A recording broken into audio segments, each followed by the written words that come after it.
Thank you for tuning in to Grieving Voices.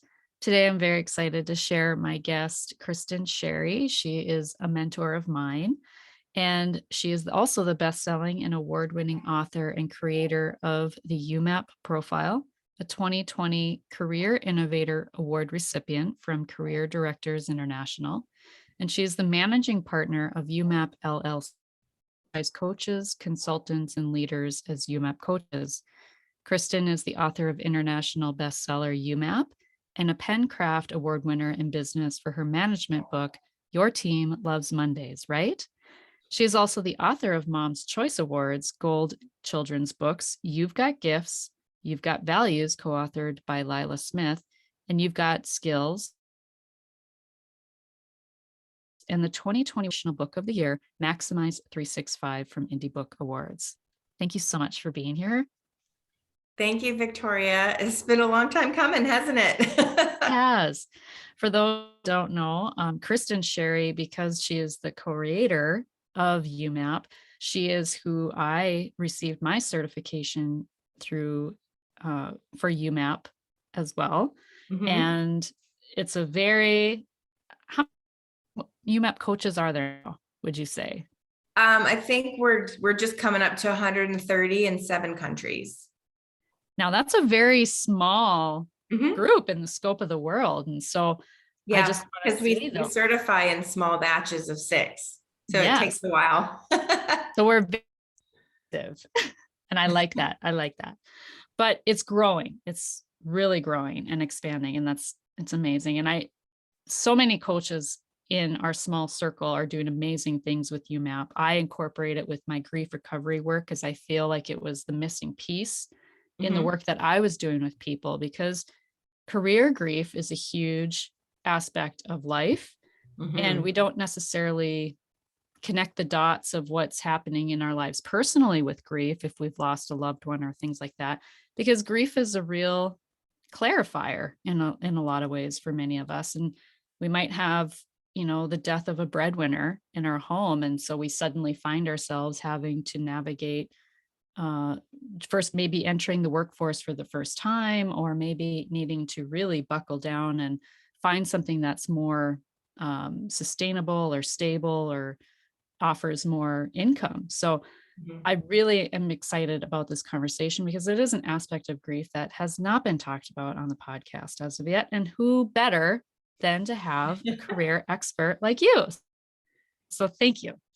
Yeah, I think we can tend to minimize and say, career grief, that's not a thing, or that's not very important. The only thing that really matters is grief around losing people, right? Because people are more important. And that's true. But what people are forgetting is we in the Western world tend to connect our identity to our career. And we have relationships in our workplace. And so when we lose that role or that job or that position or whatever happens, we also lose that daily connection with those relationships we had. And also our identity does take a hit. Ideally, we don't connect our identity to our career, but that's so common. What's the first thing you hear people say when you meet them most times is, so what do you do? Right.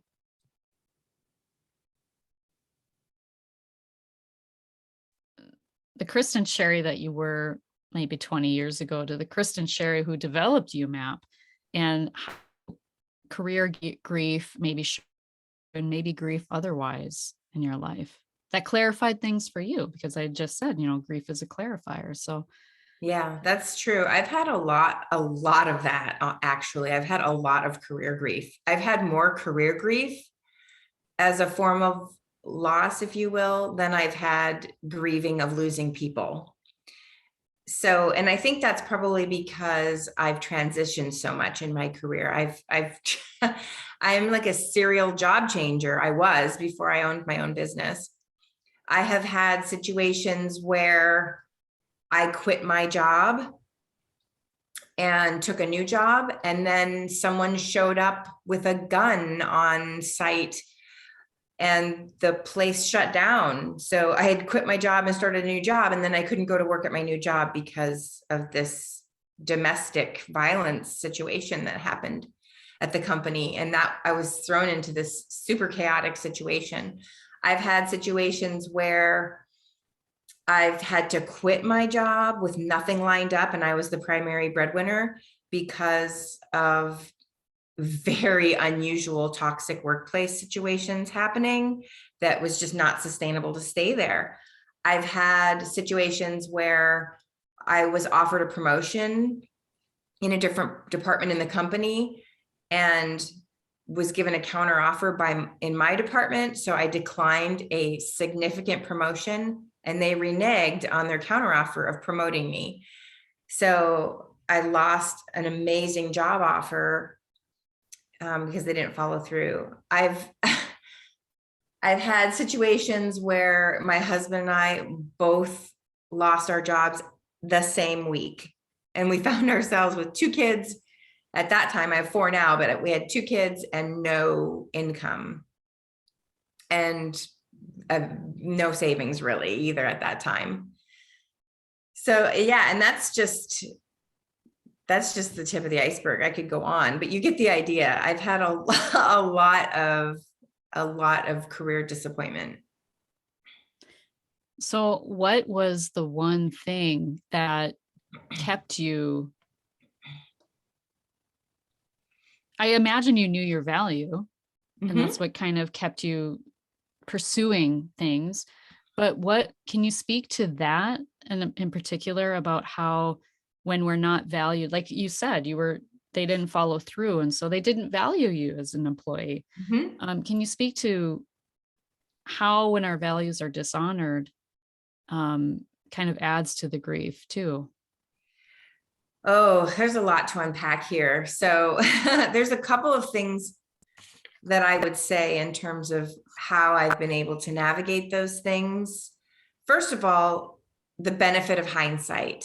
The job that I did not take the promotion because I accepted the counteroffer of the department I was in.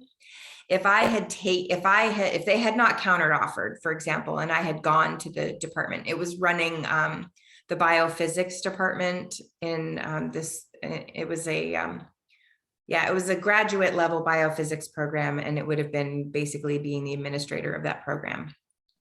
And if I had gone that path, I would have probably become a dean of a university, or that would have been the career path I had been on. But that happening led me to pivot my career and meet my husband. So, and he's my best friend and my favorite person in the whole world. So I literally would have gone down. We lived in different states. We didn't have any mutual friends. Our paths would not have crossed. I met him because of the new career I transitioned into, because he transitioned into the same career as well. So it's hard for me to lament my employer sort of screwing me over because it led to really one of the best things that's ever happened to me in my life. So I would say I tend to believe in a friendly universe over a hostile universe. And I believe that things work for my good, even when I don't see what's being taken away from me, a door that's closing. I don't see that as a positive thing. I was mad. I was very mad when that happened. But with the benefit of hindsight, I can see how that path ended up working more in my favor, because the path I was on actually wasn't a good career fit for me anyway. So I always say to myself, this or something better when I want something in my career. And when the door closes or something doesn't come through for me, I say, oh, I'm getting the something better. So there's this perception. And when you believe in a friendly universe over a hostile universe, that things are working for you, or that you can be the architect, we're not in control of everything, but we can take the pieces and parts and bits that we're given and recycle them into something great. So there's this perception continuum that I learned about when I got my master's certification in brain-based success coaching, which when you coach people, a lot of it is dealing with anger, fear, baggage they have, situations, childhood trauma, family of origin stories, people come to the table with a lot of other things other than the situation you're helping them with, as you know, as a grief counselor. And so as a career coach, I wasn't just dealing with help someone find a job, right? What's their attitude of getting fired from that job? Do they feel, who am I without that job? Are they feeling this sense of identity loss? Are they feeling like a failure because they can't provide for their family in that moment? Are they feeling unuseful because they feel like all they're doing is sitting at a computer job searching? So you're dealing with this mental aspect, right? So the perception continuum is around helping people actively manage their mindset, because we spend about 80% of our thought life in a sort of default network. Our thoughts are largely going on unconsciously. We have about 80% of the thoughts that we have every day repeat themselves. So there's this track that plays every day. I'm worthless. I'm never going to find love. I'm going to be alone forever.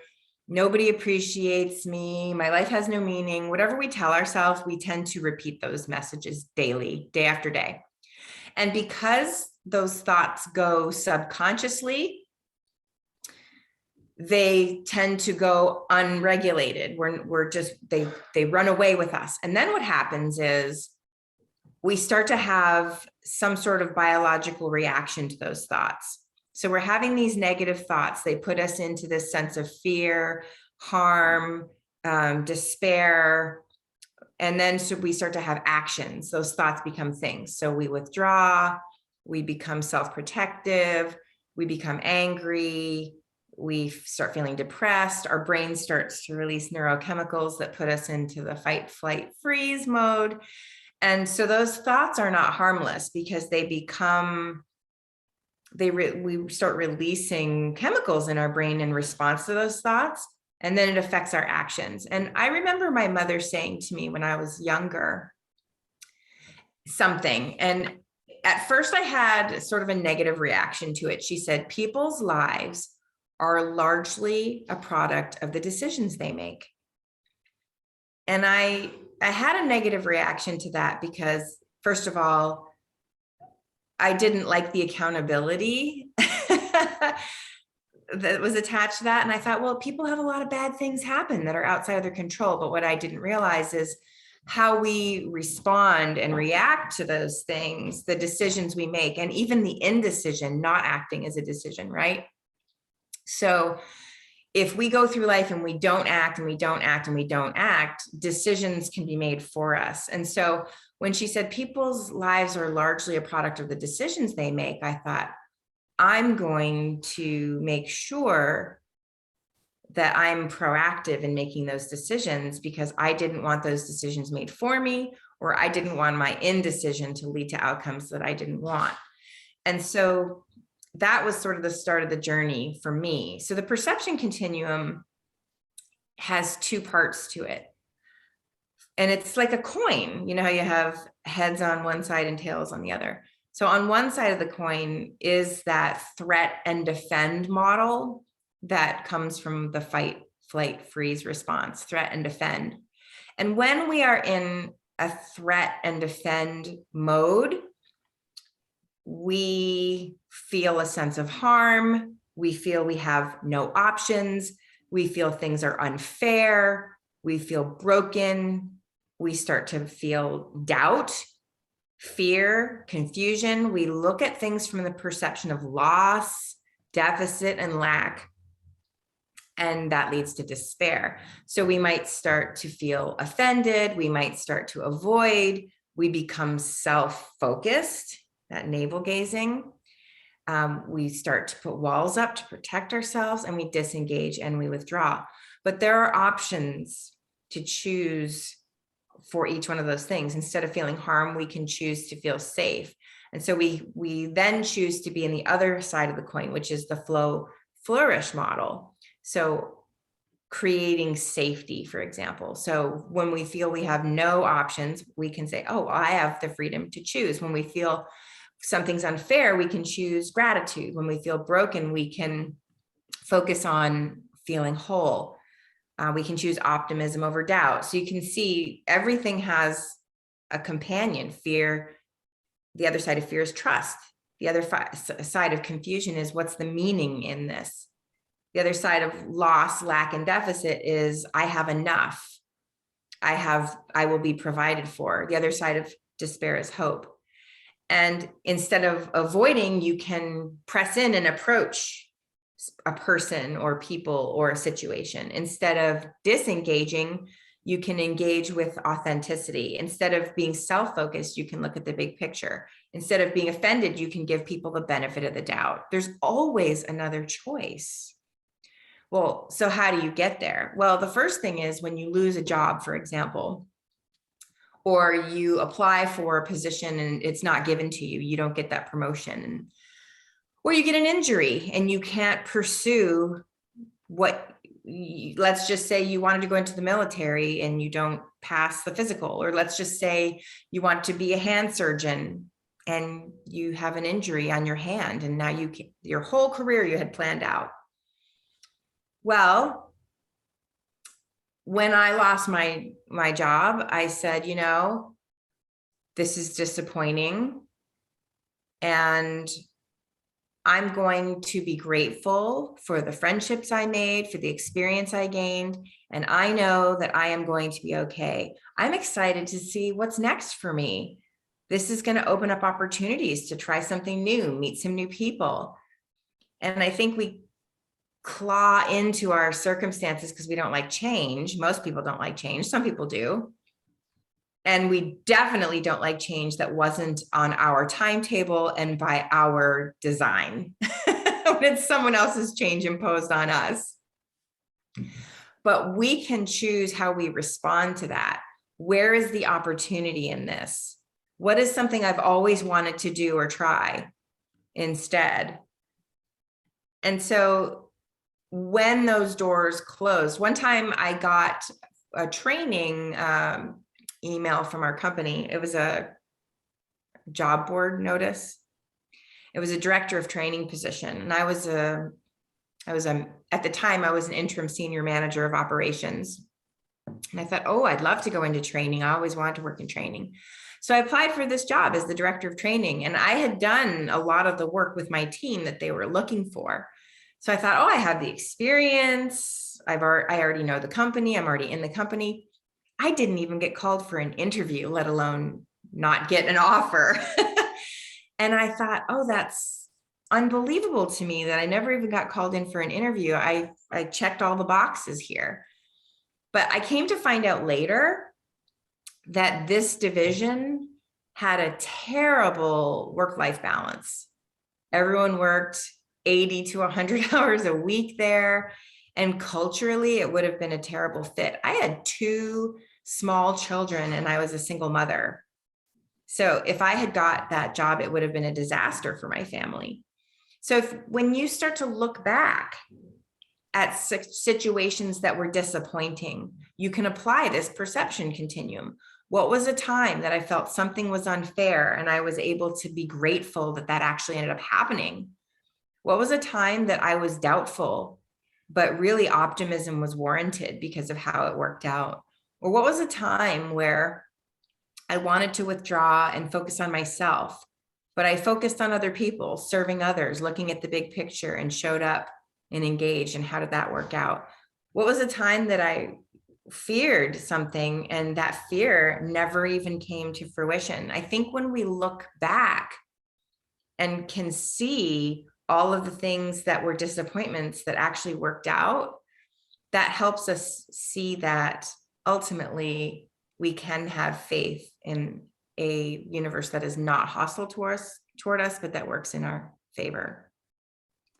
What came up for me as I was listening to you talk which is very applicable for my life right now, but it's wanting the proof or the evidence before we have it, right? And so I think what you're saying is asking yourself these better questions, like these hindsight type questions, to bring the awareness of, well, to bring real life awareness to examples that you've experienced before in your life, where it wasn't the worst case scenario, where it worked out in your favor, where it worked out for your higher good and everything that you're speaking to. So it's not like this Pollyanna approach where, oh, just think better thoughts.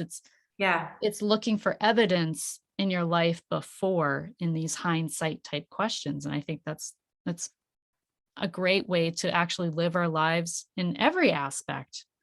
Yeah. I think when we're looking at a situation that we're in, we don't factor in a lot of variables. We factor in, I'm disappointed because I didn't get what I wanted, but we don't factor in, look at the people who've stepped up and gave us love and support, or look at the strength that I discovered that I never knew that I had. There's a saying that says, you never know how strong you are until you have to be, right? Mm-hmm.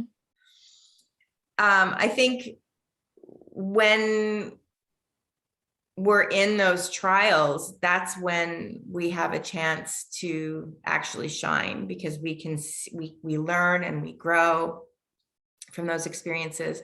Our friendships can deepen. Yes, you will also have some stripped away because the people that you thought would be there for you are not. But you know what? That's a gift too. Mm-hmm. It's a gift to have your relationships clarified, to use that word that you used earlier. Who are the people that I should be spending the most time and attention with? Because and you have to give people grace too. Like, you don't know what people are going through. And so someone may not have shown up for you because they're in the pit too. Mm-hmm. So you have to, and you didn't know that they were in the pit because you weren't around for them either. Because you're focused on your own problem. Right. That is, and during the time of this pandemic, that's very, very likely to be true for many people. I shouldn't say most, but for many of us, with careers and transitions and changes and loss, so much loss. Yeah. But I will tell you that I did a lot of research when I wrote my book, Maximize 365, a year of actionable tips to transform your life.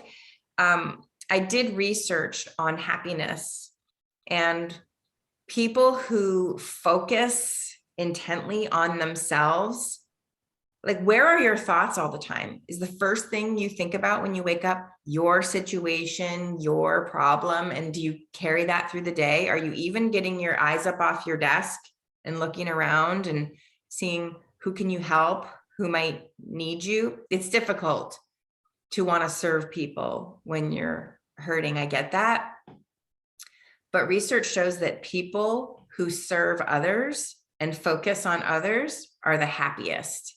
People who focus and navel gaze on themselves are the most miserable. And when I think about people that I know, that every time I talk to them, they just wallow in their own situations and all they do is talk about themselves, I realize, oh, this is not because of their situation.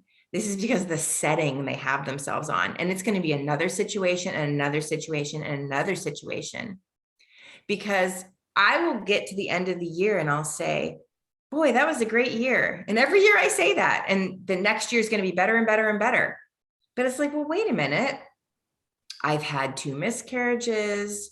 My grandmother died when I didn't think she was going to die. When I was 19 years old, my mother told me my grandmother was in the hospital. And I was like, oh, well, I'll just visit her when she gets out. Like, my grandmother was a really strong woman, and she was just like a hero in our family. She never took crap from anyone. She was just the strongest woman. And she was an advocate for education and learning. She was very intelligent and a well-read woman. And I just admired her so much. And she used to pick me up from school and bring me home and make me lunch when I was in elementary school. And I would hang out with her. And so when my mom said she was in the hospital, I was like, oh, I'll visit her when she gets out. And then my mom came home and said, Grandma John's died. And I was like, what? That was not what was supposed to happen. It never occurred to me. She was 80, but it never occurred to me that she would die. My grandmother was so strong. She was going to come back from anything.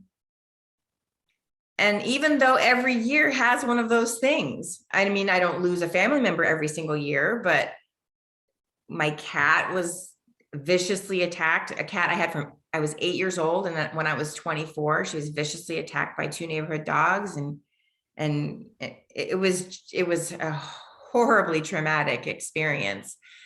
But yet every year I'm never saying, oh, I'm so glad for this. I can't wait for this awful year to be over. And I said to my husband one day, why is it that I never feel that way? Like, I can't wait for this terrible year to be over. And he said, because you focus on the good things that happened that year, not the bad things. And I said, yeah, that's exactly what it is. And I get it. Like, some things that people go through are really, really bad, like way beyond getting fired from your job. And so I'm not suggesting people say, this was such a great year, when they lose a child or something like that. I get that. I'm not being glib when I say this, but just in general, I'm talking about the mindset, the perspective. And the example I use is when you look at the moon in the sky, if you stand and put your thumb over the moon, you can cover the entire moon with your thumb and not even see the moon. And so you can eclipse the moon with your little thumb, but the moon is quite large, right? Mm-hmm. So we can eclipse and ignore our blessings by focusing on this problem. This thumb is the problem, and eclipse the abundance that we have in our lives. I love that analogy, because I have a confession. I've been one of those that's been saying, I can't wait till this year is over. I hear it every year. From people. And this is a tough time for a lot of people, no doubt, because my parents live in another country. And so I'm feeling a lot of stress and anxiety now because I'm trying to go see them over Christmas. But I have to have a PCR test for me and my kids and my husband. I have 4 kids and my husband and me. So we all have to get PCR tests and get the results within a 72-hour window.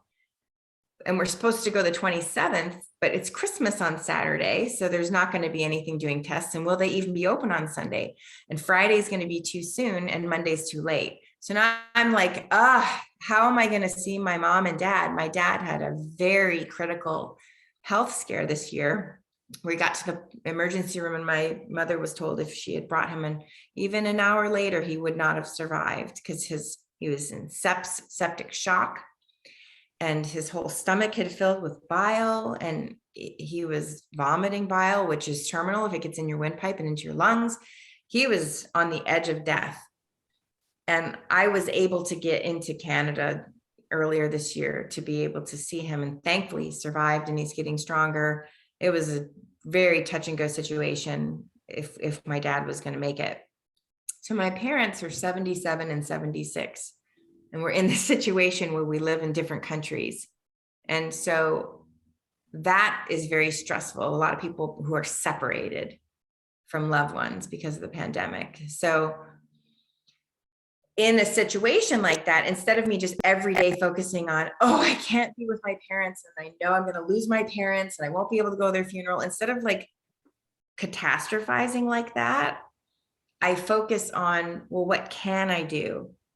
And so we can get on video chat and talk and see each other, and we can send each other messages every day, and we make videos of the kids to send to them, and we're going to try and get over there, but I don't know if we'll be able to get across the border, but we'll see.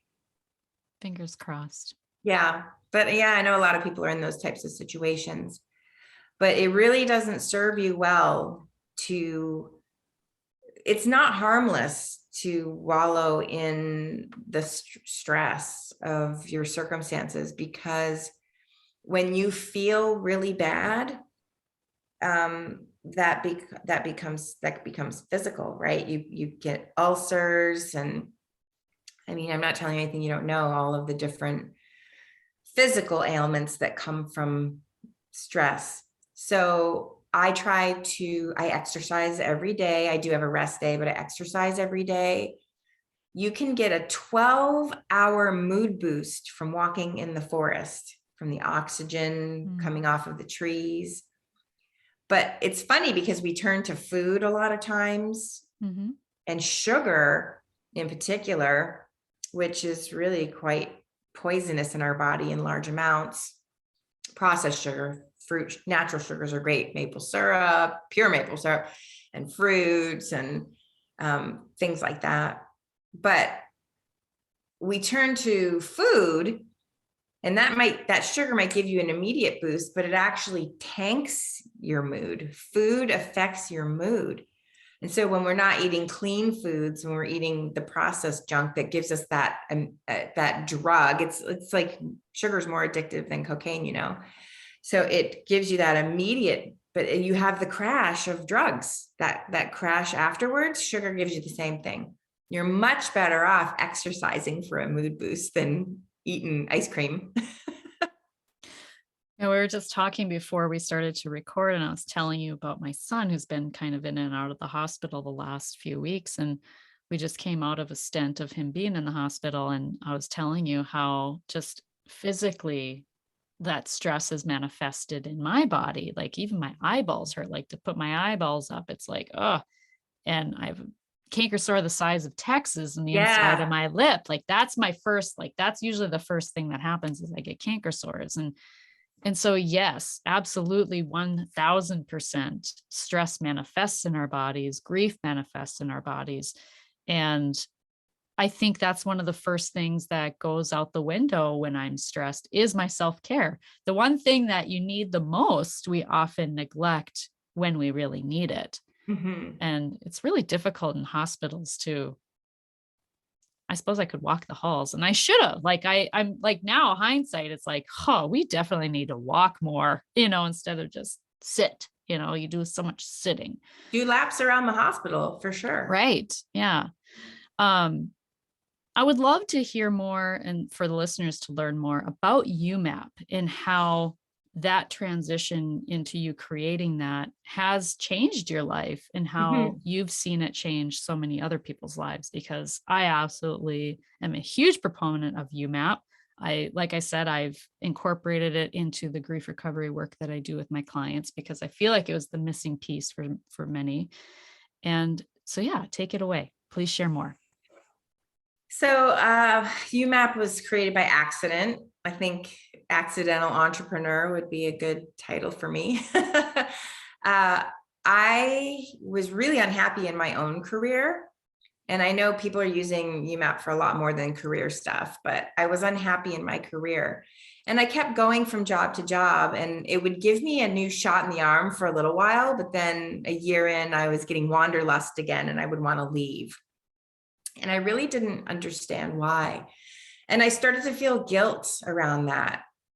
First of all, I felt guilt because I was sort of disengaged at work, and I felt guilty that my employer, in some cases, I was getting paid 6 figures and I was daydreaming out the window half the day, not being as productive as I could have been. And then I also felt guilty because I had this great paying job that I had dread going to. And I thought I had a gratitude problem. But then I was really grateful in a lot of other areas of my life. So I didn't know that that was exactly true. So what was wrong? I didn't really know. But what was wrong was I really didn't know myself, and I didn't know the reasons of the conditions of career fulfillment, what would fulfill me and what wouldn't. And so I kept putting myself into situations that really didn't align with who I was. And I came to find out that career success is really predicated on self-awareness. When they look at people who are the most successful and happiest in their career and really in their life, self-awareness is really where it's at. Why? Well, first of all, if you know your gifting, you can align to what you do well to things. So you can use your talents, and work becomes effortless to you because you do things naturally well, and instead of working against the grain of who you are. But really what's key is the values. They're all important. So YouMap looks at a person's strengths, their values, or what's most important to them, their preferred skills, what burns them out versus what brings them energy, and their personality. And the personality is around your motivation and your preferences and your interests. Those stem from your personality. But for me, I had a values problem. And the reason I was unhappy in my job is because autonomy was it was my number 2 value. It was the second most important thing to me. And so I would go to a new job and it would be great at first, but then the bosses would say no to my ideas, or I'd have to do things I didn't like doing. There was always something that I felt that I was sort of not in control of my work. And I started to realize I need to work for myself.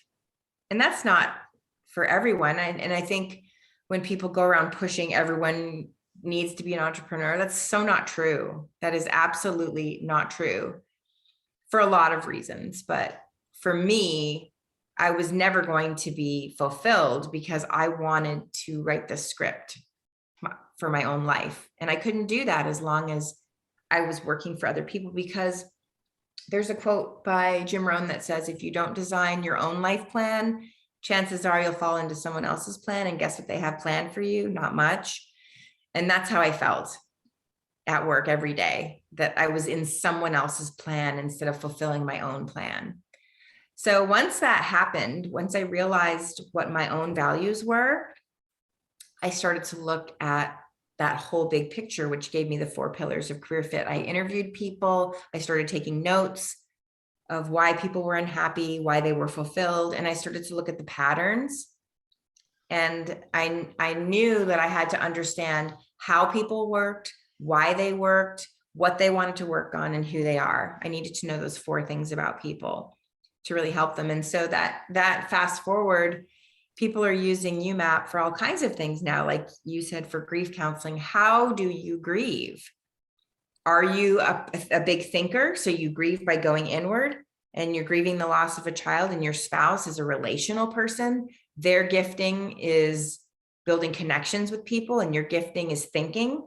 And so now they want to connect with you, but you're coping inside, and they get divorced because the one who's the relationship builder feels rejected and neglected, and the one who is the thinker that needs to process internally feels smothered by the other person, and they don't feel understood, and they don't feel like the other person is meeting their needs, whether that's giving me space or whether that's pressing in and connecting with me. That's just a very simple example to show when we understand who we are, we start to understand other people. And then we don't take it personally when we grieve differently, as an example. And that's a beautiful way, the way you said that. And actually, it's a great segue too into talking about how that can trickle into relationship grief. Like you just said, people can end up divorced because they simply don't understand how each other is wired. I'm very much a thinker. I'm in my head. And just like you said, my husband is very much more of creating that connection. And so I tend to feel smothered sometimes. So perfect. I mean, that's really spoke to me. When I was doing a certification class, one of the women in the certification class lost a child. And she said in the class, if I had gone through YouMap and my husband had gone through YouMap when we lost our baby, I think the baby was a stillborn. They didn't know anything was wrong until, or maybe within the first couple of days. But anyway, I think that's what happened. She said, I don't think we would have been divorced. She came to that conclusion when she started to understand how she processed and how she said, I don't think we would have ended up divorced if we had done this. And this is why I think this is has been the missing piece for the work that I do. And so I'm glad that the conversation went there and you brought that up, because I think it's huge. What are some things that you look forward to with YouMap and in your own life with YouMap? Oh boy. I am looking forward, there's a couple of things. I'm looking forward to continually innovating YouMap so that it can be used in ways I can't even fathom right now. I get excited thinking about taking it places that I can't even tell you right now because it's so like out of the box that I don't even know what it is yet. I get excited thinking about what's possible for it. But I also get excited thinking about perhaps one day starting a foundation, a nonprofit foundation to help people with YouMap. And we can employ people, but the people who use our services don't have to pay for it. So we can help people getting out of prison with YouMap so that they don't, so they understand their value, because YouMap builds confidence when you start to realize what you have to offer and you have innate abilities, even if you've been incarcerated for most of your adult life.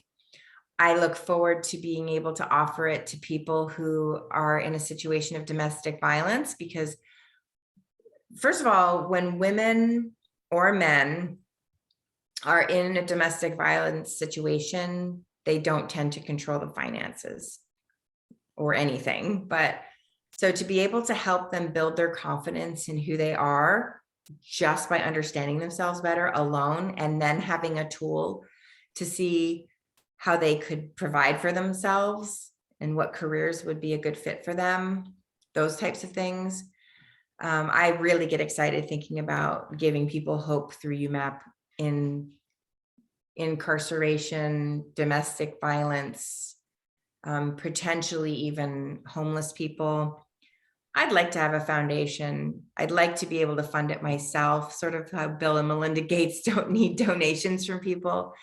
Building the business to the point where I can then fund a nonprofit and everyone. So Lila Smith always says, she's a YouMap coach. She always says the world needs to be YouMapped. And the reason she said that was because when she got certified as a YouMap coach, she worked with her first, she does communication consulting using it, but she worked with her first client and they had a breakthrough on a communication problem they'd been having with their boss. And this woman had been struggling with this problem, and it just, YouMap illuminated what the issue was, like boom. And so it was so exciting for Lila to be able to give that client that breakthrough. She called me from the back of an Uber after she was leaving that meeting. And she was so excited. She just said, that was just the most incredible feeling. And to be able to bring her to that point. And she said, the world must be YouMapped. The world must be YouMapped in her excitement. And so that's sort of been the running joke. And I've thought about that ever since she said it. And I thought, well, the only way the world is going to be YouMapped is if it's accessible to everyone.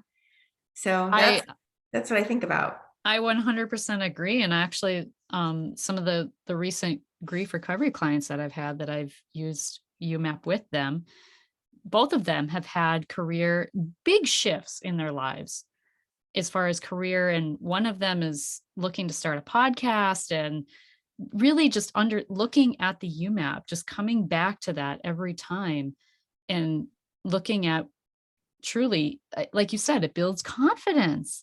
Mm-hmm. And it was very affirming for me that what I do in my work is spot on. Like I am in full alignment. And so that was the beautiful gift that it gave me was, yes, I am on the right path. Mm-hmm. So it can do that for you too. Yeah, absolutely. I always use my own YouMap to guide me. It's my guiding light. It is. It's a compass. Yeah. If YouMap says no, I'm not going to get involved in things. Why would you want to do this when your YouMap says no? Right. It's a tangible piece of real estate of who you are. Yeah. That you can look at. Yeah. Summarized and visual. That's how I like things. Yes. Same.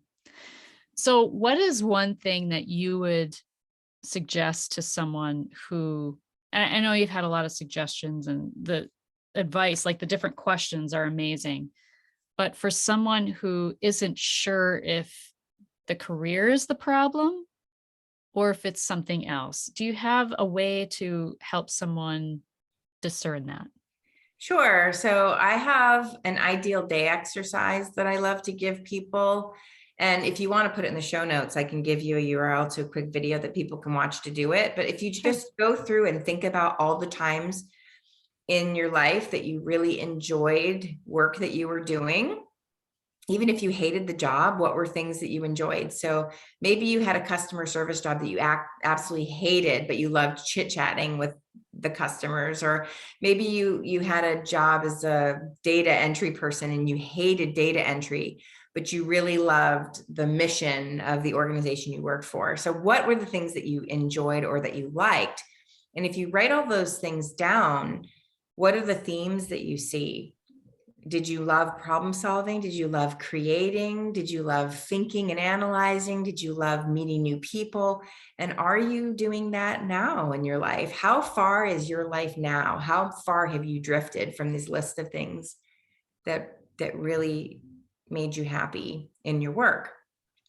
And if it's not the actual work, what you're doing isn't the problem, then maybe it's your values. So what are times that you felt really satisfied, fulfilled, and happy in your life, not because of work per se, but what that work gave you? So did you thrive on being independent, or was it community that you really loved, or were you learning and growing, or were you in circumstances where you just got to enjoy the beauty of creation, or were you in situations where you felt respected, or you had expertise, or something, the things that you valued, and are those things being fulfilled in your life?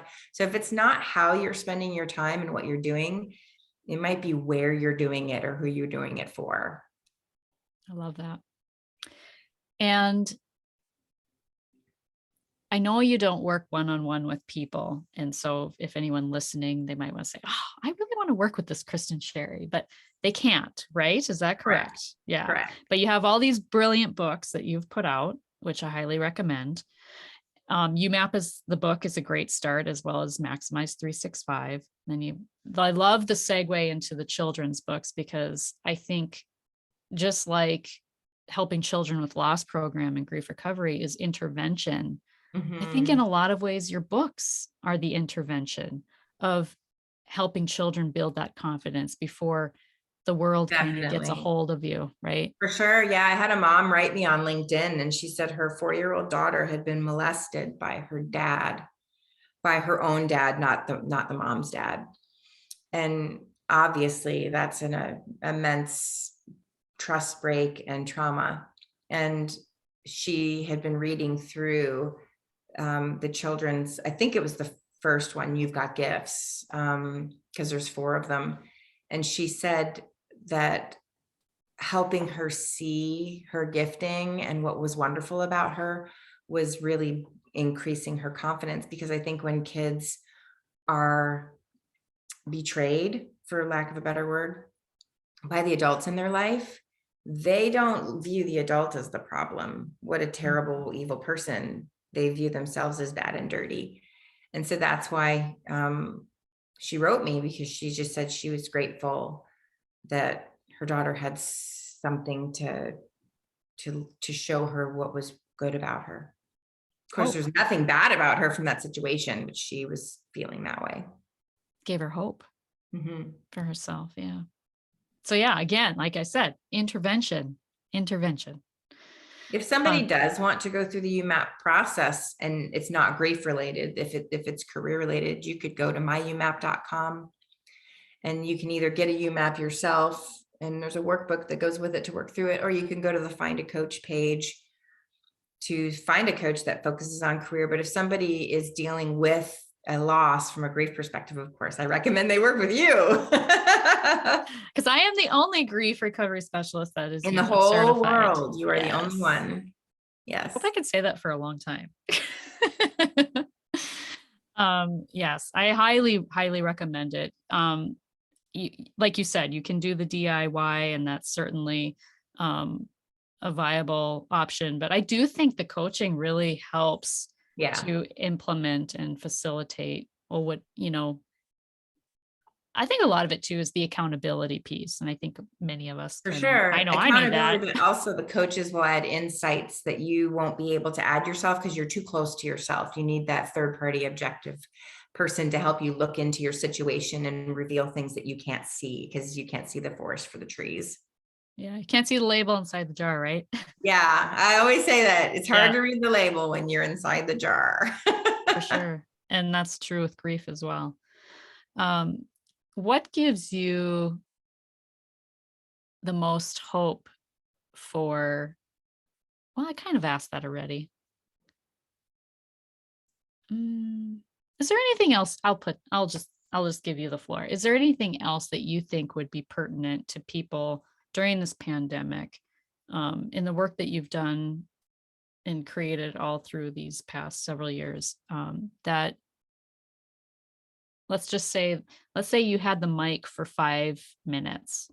Mhm. What is the one message that you would like to share with people today about what we've talked about? I think the simplest message is just find out what you do best that other people need most.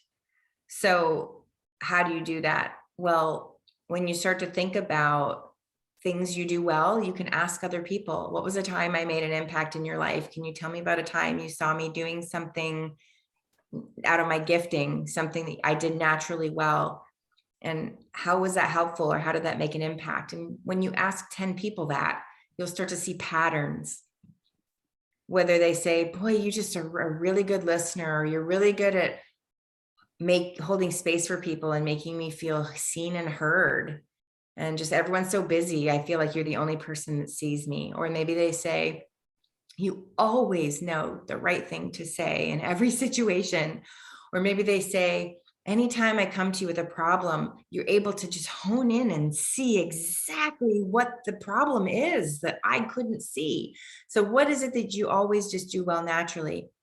And who can you help with that? Because when you're in a difficult situation, the best way to feel a sense of purpose and usefulness and is by making a difference in other people's lives. Because I truly believe that, so think about marriage. When people try to fulfill themselves to get what they want in the marriage, it doesn't work. But when you try to fulfill the needs of the other and they do that to you, everyone's needs are met. It's really true. When you look out for people always say, look out for number one. That does not work in marriage. Doesn't work in any relationship.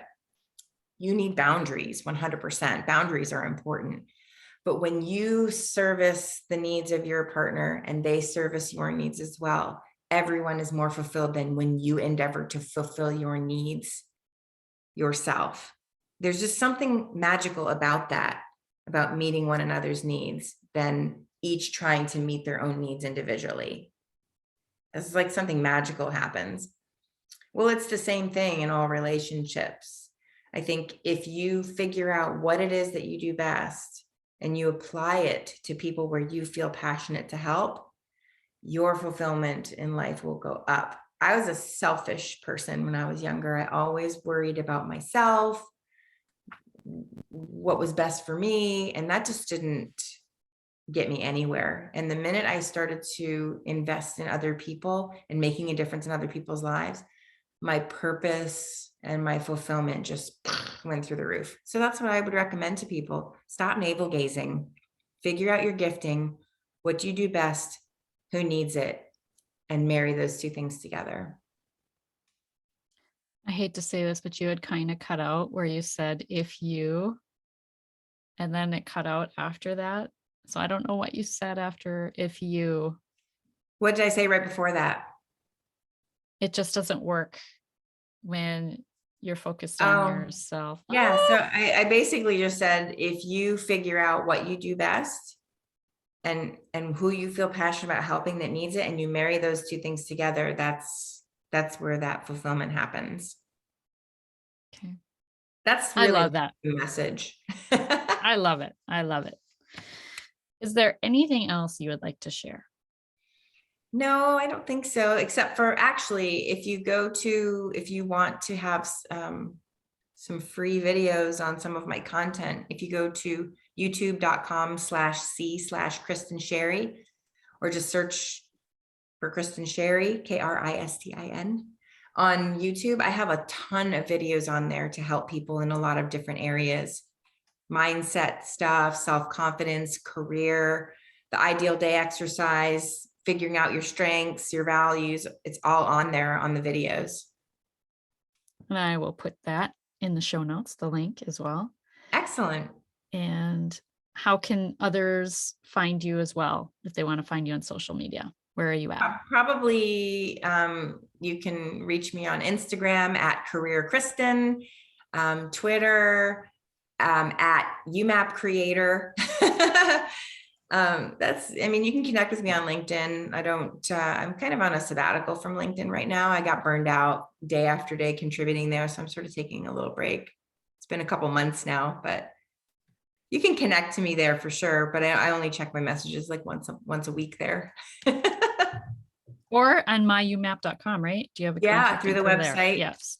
I Yeah. actually have not delegated the messages to my operations manager, Mimi. I read and respond to every message to the website myself. A lot of people say I should probably delegate that, but I like doing that. It's your baby, right?